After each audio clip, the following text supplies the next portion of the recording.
So this is my friend Doc, and he's been here at the hospital for about 2 years now, and we're trying to get him back. Frank, tell him a little bit about yourself. Came to the hospital almost 2 years ago because my other son and my roommate said I was going crazy, and I said, "What do you mean?" And they said, "Well, you're talking crazy and you're acting crazy." And I said, "What's the difference?" And they said, no, worse. So they took me to the hospital. The first hospital put me out in 4 days. Then they finally got me to the VA. And the VA took some pictures and showed them to me. I could not believe the hole that was in the most precarious of spots for a man to have a wound, my butt. Needless to say, they worked on me here over in the 500 building for the first year I was here, and absolutely nothing was done. I still had the holes in my legs that I came with. Actually, that was from shooting dope, to be honest about it. But anyway, I've been clean for 11 years also. But anyway, Marcy, that little old lady up there that acts so grouchy, patched me up every day and worked on my butt every day. And I said, "Don't you ever get tired of talking to my butt?" Marcy said, "That's true." It's true. And Marcy said, "I guess not, because every day I got my face right in there having a chat with it." So, what would you give to go home again, man? I got to get my legs back. I got to be able to walk good. I don't care about the rest. I don't care. Remember the last time we got you home? You were there for 1 day. What happened that? What do you recall that one last time that you were there for 1 day? Actually, it was a week, but no, the last time you were there, you were out 1 day, came home. I had to bring you back the next day. Listen to me. That was the bad day when I drank so much. You're right.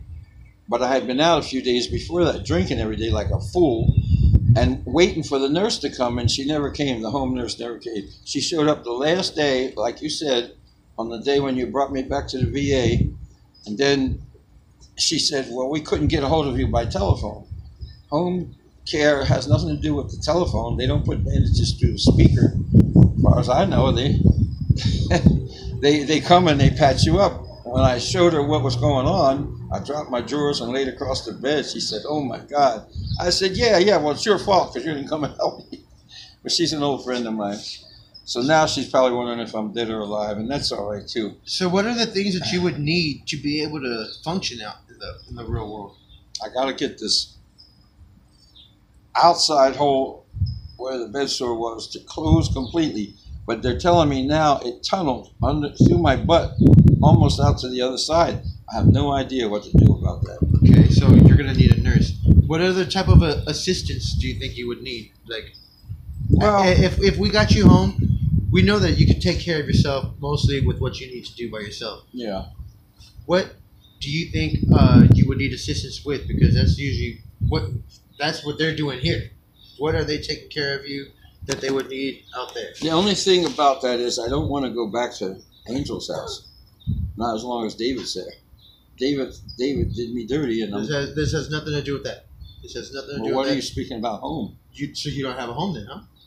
So we would need you a place to stay. I was thinking underneath the fire escape was always nice. Because you had a home when you came here, right? You had a home when you came here. And Angel's house, since you've been here, you haven't been able to pay that. They took away your Social Security, right? And my VA check. I was getting a total of $1,650 a month, which isn't much. But I was able to pay my rent, take care of all my children, whatever was necessary.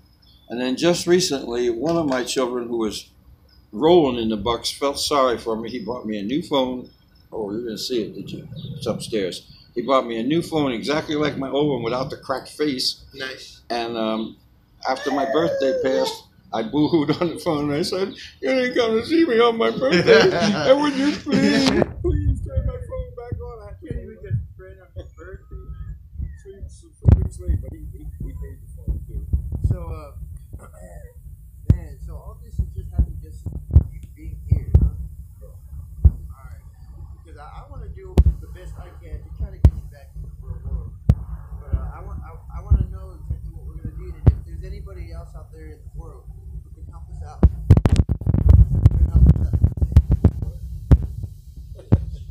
She turned it off? No, I was just... Okay. So in the meantime, anybody could help. It'd be nice, but what I need is someplace. Well, I guess someplace out of the weather until the weather breaks, and then when my beautiful sunshine starts beating down upon my head, I'll be back to work. So what is it that you do for work? I'm a regulator. I'm a professional regulator. I'm going to get a license, I think, someday that says regulator on it so I can flash it on somebody. No, really, what do you do? Just tell them. All you do is say, hello, my friend. Yeah, when people pass by, I have a little cup on the end of my stick, and I don't say anything about putting anything in it. I just say, hello, my friends. And the people come by, and I've been there so long in the same spot, they know what's up. So he is never the kind of guy to come and bug you and Never. say, hey, can I have $1? He just Never. stands there, and he'll say, good morning, God bless you.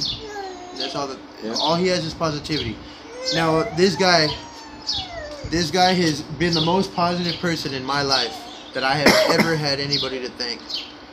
When I was just a little youngster walking down the street, I was miserable and I didn't know what was what. I was pretty lost. He was bad, too. And all I asked was, hey man, how do you go every day with a smile on your face? How is it that you're able to be in such a horrible predicament and still have a smile on your face and say good morning to every single person that passes you? And he said, what? Jesus Christ. Yeah, that's what I said. Jesus Christ is number one. Put that above everything. Everything else will come in place. Now this man right here has helped me to get out of horrible predicaments. I was locked up. I did a little 2-year stretch. Anybody who knows me knows that I went through a really tough time. And this man helped put money in my books. And $100 may not seem like a lot to you, but if you've ever been locked up, $100 is a lot. You can buy a lot with that. And this man right here somehow made that happen so that I had $100 on my shit. Actually, it was 200. But who's Yeah, who's bragging? you know what I mean? Look at this guy, man. If anybody can help him, please go to GoFundMe. Go to and there's gonna be. I'm gonna come up with a follow-up video, let you know where the account's gonna be at. But you know what? Let's go ahead and make a name for it right now. Why not call it Frank Watson? No, Doc Watson. Doc Watson. Yeah. Go ahead and DOC Watson. Yeah, That's gonna be. Find us on GoFundMe. All right. Shine, shine on Sunshine Mountain.